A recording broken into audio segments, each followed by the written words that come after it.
l'aventure magique de la chaumière. Aujourd'hui, Pompon et ses amis se retrouvent devant la chaumière abandonnée pour faire de la magie. Aussitôt dit, aussitôt fait. Pompon pénètre dans la chaumière suivi par Titi, Caroline et Noisette. Dans le grenier, Pompon ouvre la malle mystérieuse et Noisette en extrait le grimoire magique. Titi prend ensuite les déguisements de sorcière. Caroline plonge la tête la première dans la malle et en extirpe la baguette magique qu'elle manie avec précaution. Les quatre amis s'assoient sur le tapis, au centre du grenier poussiéreux, avec les toiles d'araignée leur effleurant les épaules. Pompon et Titi enfilant les déguisements de sorcière.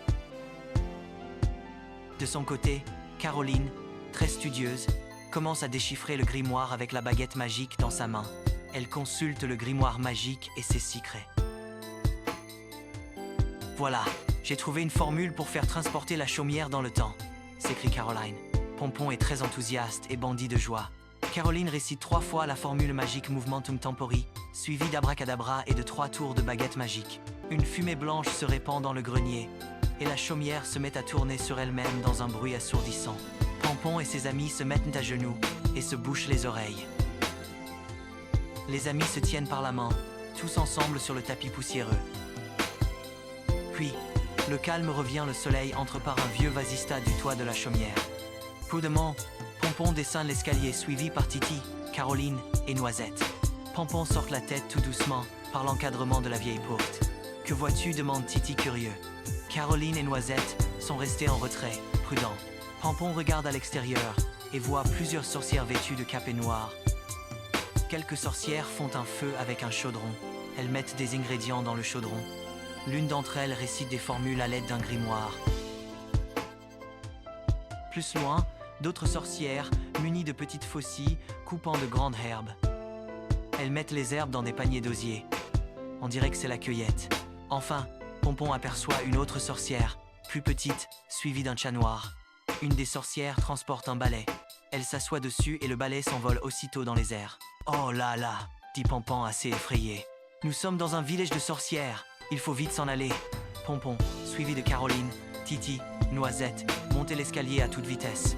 Vite au grenier. Caroline reprend le grimoire et récite 3 fois la formule magique.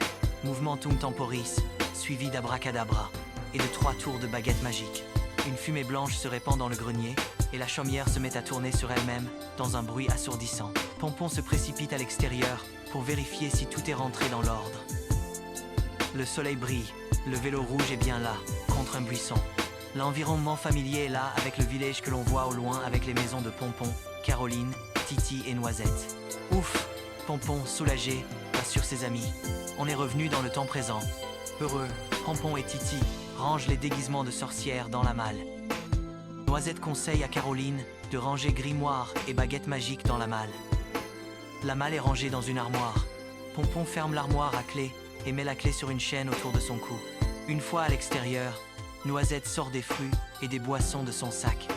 Titi, Pompon, Noisette et Caroline s'assoient dans l'herbe sur une couverture et prennent d'un goûter. C'est le temps de décompresser après cette aventure extraordinaire. Les 4 amis profitent du reste de l'après-midi pour se reposer et s'amuser. Le soir tombé, chacun rentre à la maison avec le souvenir de cette aventure extraordinaire.